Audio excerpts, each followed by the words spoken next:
Selamat pagi Smart Listener dan juga sahabat yang bergabung. Kami mengajak Anda pagi hari ini menjumpai, berbincang, merenungkan bersama-sama dalam program Smart Happiness ya. Kenapa sih orang religius bisa berbuat jahat gitu ya? Saya bersama-sama dengan motivator nasional di bidang leadership and happiness ada Pak Arfan Pradiansyah. Selamat pagi Pak Arfan. Selamat pagi Mbak Ola, apa kabar hari ini? Bukan karena saya hitam terus jadi evil ya Pak. Sehat ya Pak Arfan ya? Alhamdulillah sehat selalu Mbak Ola. Mbak Ola juga gitu ya, sehat Ya, selalu ya. sehat Pak. Terima kasih. Ya, dan Baik, bahagia tentunya kan ya. yes, benar. Pak Arfan, lagunya kan memang dari irama ya, ini benar-benar pagi hari ini membuat kita tuh nggak kalau nggak menggerakkan anggota tubuh kayaknya tuh nggak seru banget gitu. Mendengarkan lagu Nggak ini afdol dengan lah gitu ya. nggak afdol ya.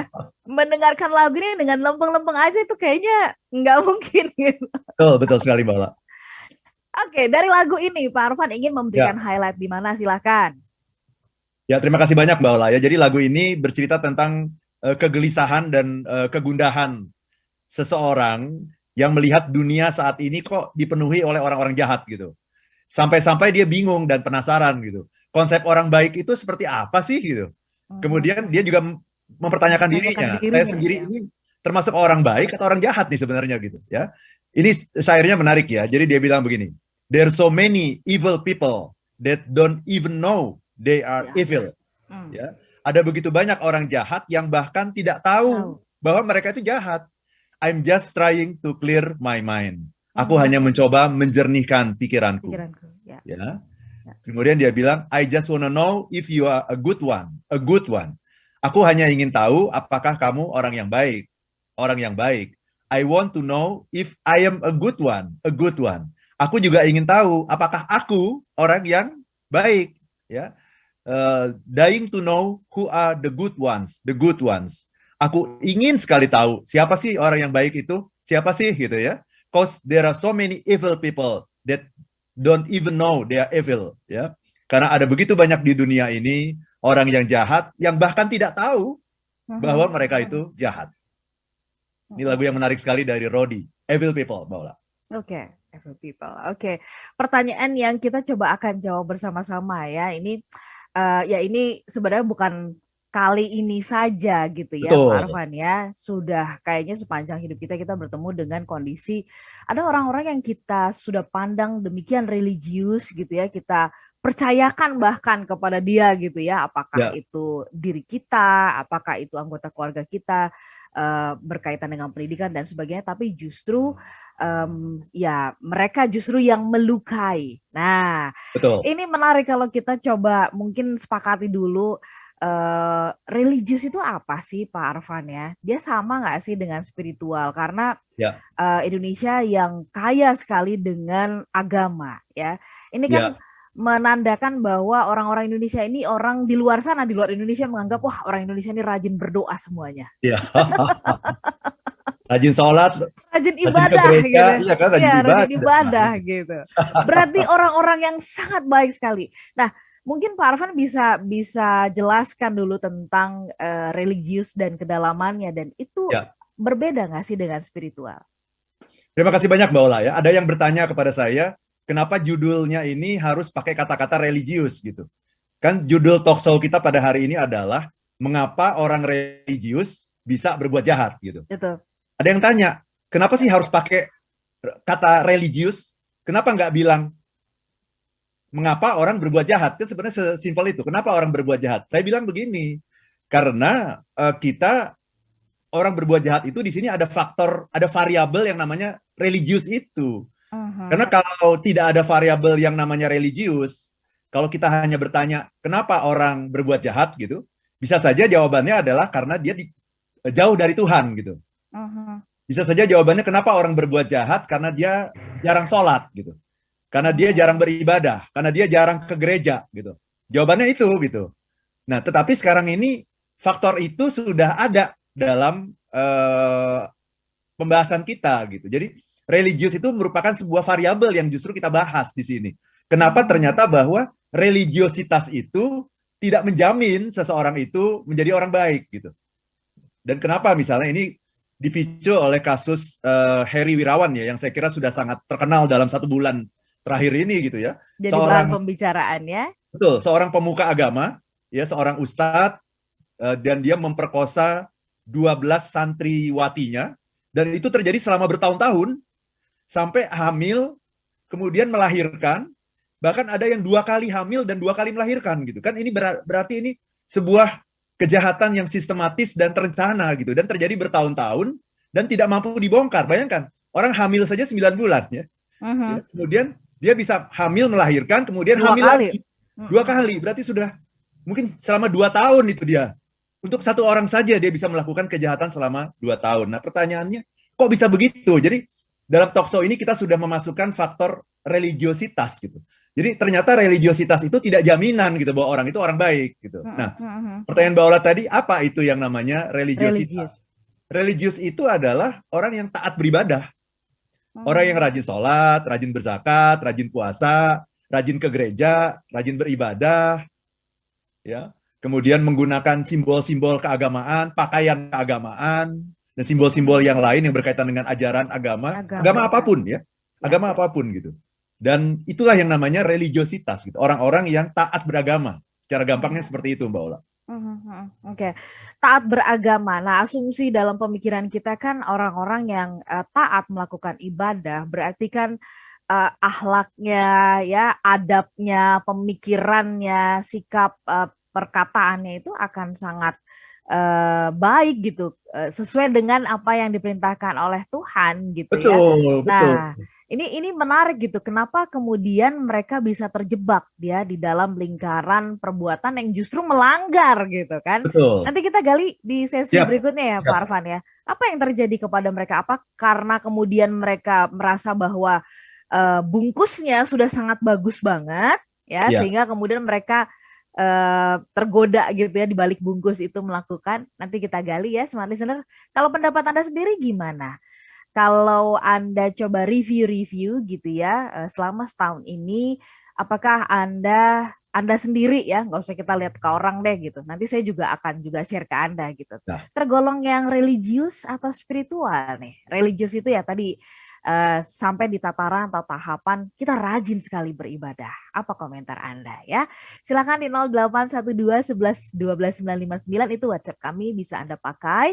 Kami juga sedang live di Facebook Smart FM ya. Anda tinggal search saja radio Smart FM. Kemudian kami juga live di YouTube di kanal Smart FM. Anda juga bisa mendengarkan siaran ini melalui aplikasi Jux Music. Anda bisa download di Play Store. So, Anda bisa mendengarkan kami dimanapun. Kami jadi sesaat tetap bersama kami. Smart Listener dan juga sahabat yang bergabung, kami sambung perbincangannya dalam Smart Happiness. Selamat pagi buat Anda yang ada di Jakarta, kemudian di Depok, Tangerang, Bekasi, Bogor ya. Selamat pagi. Semalaman mungkin Jabodetabek diguyur hujan ya. Kalau di Surabaya dan Yogyakarta bagaimana? Apakah semalaman ini juga Anda diguyur hujan kota Anda? Kemudian saya menyapa Anda yang ada di Medan, Palembang, dan juga Pekanbaru. Semangat pagi untuk Anda semuanya. Kami ajak Anda pagi hari ini ikut bergabung. Kemudian saya beralih ke Banjarmasin, Balikpapan, kemudian Makassar dan juga Manado. Anda bisa sambil mengupdate ya kondisi terkini cuaca di tempat Anda masing-masing gitu ya. Apakah cukup cerah atau memang justru mendung, sudah turun hujan atau angin kencang dan sebagainya. Saling mengupdate, saling mengabari ya di pagi ini ya.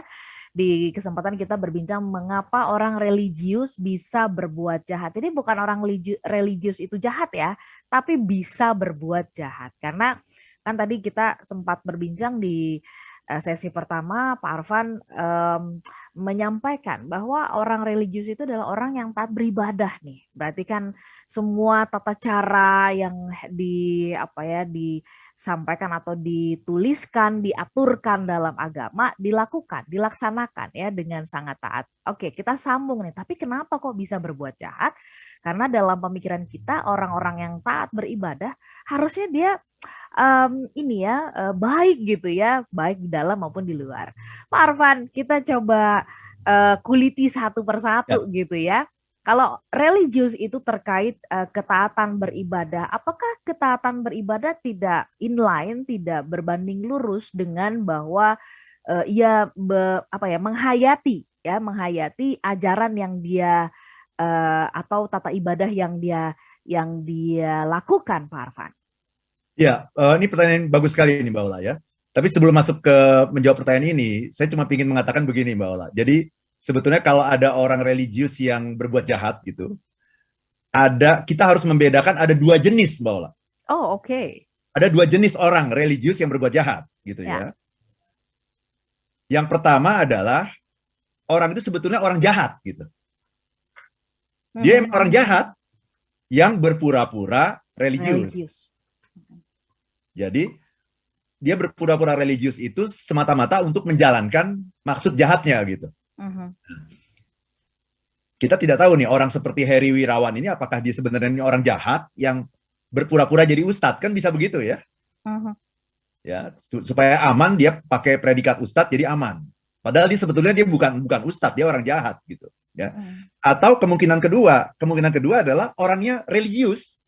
Orang yang religius kemudian dalam perjalanan waktu dia menjadi orang jahat karena dia merasa telah ada dalam zona aman, Mbak Ola. Kenapa? Karena ini orang religius yang baik dan sebagainya, tapi kemudian seiring dengan perjalanan waktu, dia merasa bahwa semua orang udah percaya sama saya. Saya sudah mendapatkan trust dari banyak orang.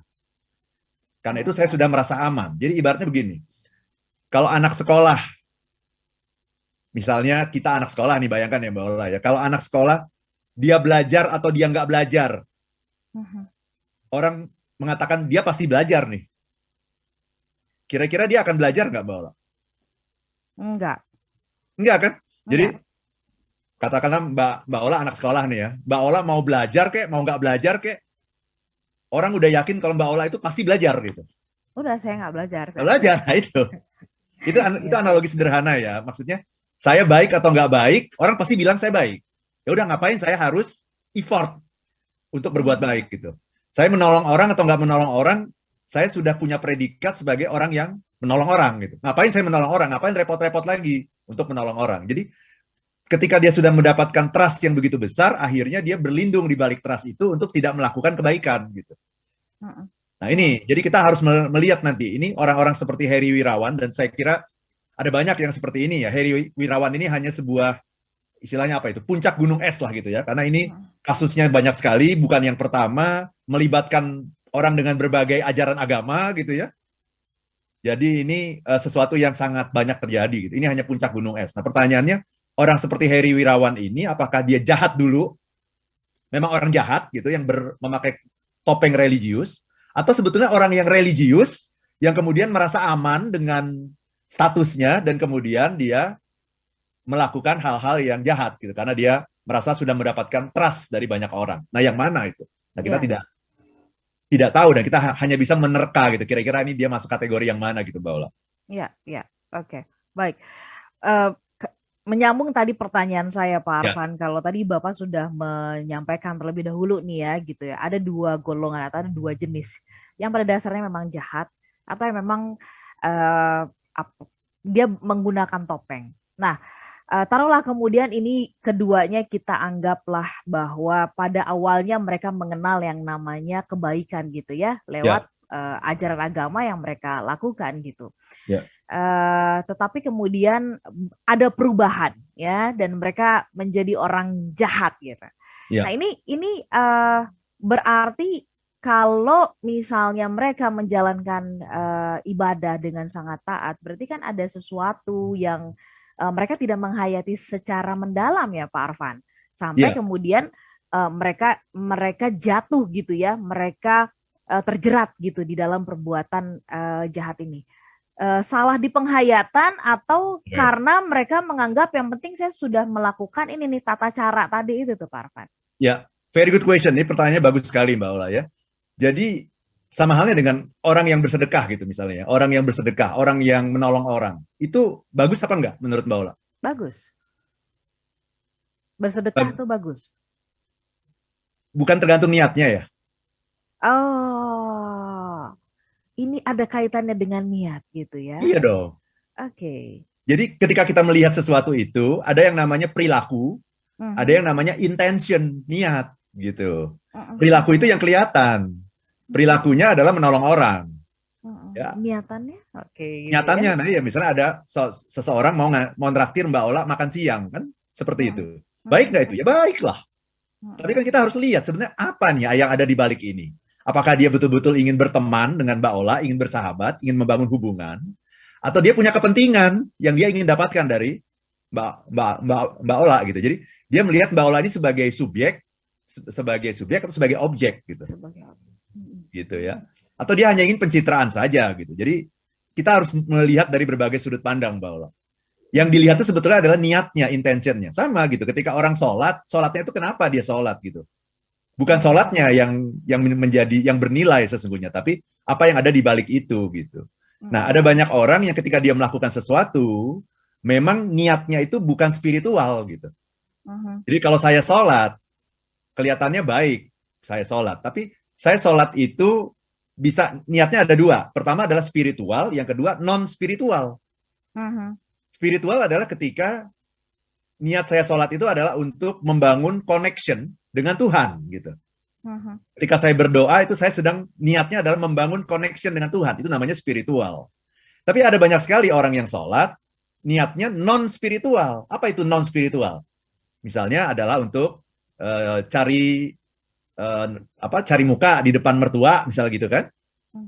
Atau pencitraan di depan tim membernya gitu. Atau ingin mendapatkan sesuatu yang lebih besar gitu dengan melakukan itu misalnya. Jadi bukan membangun hubungan dengan Tuhan. Nah, sholat yang membangun hubungan dengan Tuhan itu namanya spiritualitas gitu. Tapi ketika sholat bukan untuk membangun hubungan dengan Tuhan, tapi hanya untuk pencitraan, itu non spiritualitas dan tapi itu religius gitu. Religius dalam pengertian ya dia menjalankan ajaran agamanya gitu. Dengan sangat taat, dengan sangat runut, rukun-rukunnya dijalankan gitu. Tetapi alasannya atau intentionnya itu non spiritualitas. Nah, sehingga kita mengatakan orang ini adalah orang yang religius tapi tidak spiritual gitu.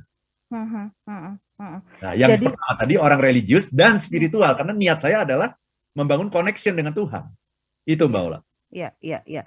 Jadi artinya Pak Arfan juga ingin menegaskan bahwa tidak berarti orang yang religius itu adalah orang yang spiritual gitu ya. Betul. Oke, tetapi Betul. bisa jadi orang yang spiritual adalah termasuk orang yang juga religius, betul ya, betul, Pak Arfan ya?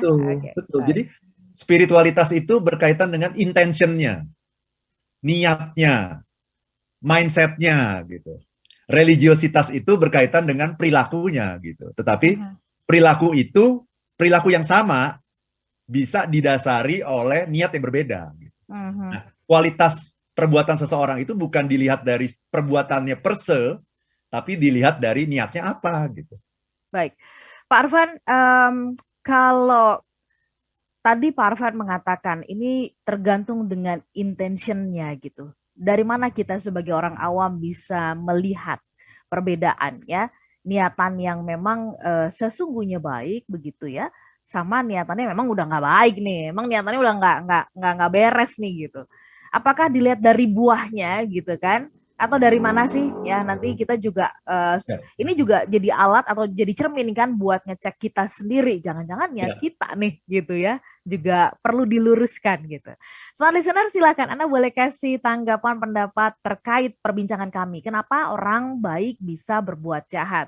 Sudah banyak tanggapan yang masuk, nanti kita akan coba cicil di part yang berikutnya. Tetaplah bersama dengan kami dalam Smart Happiness di kesempatan pagi ini.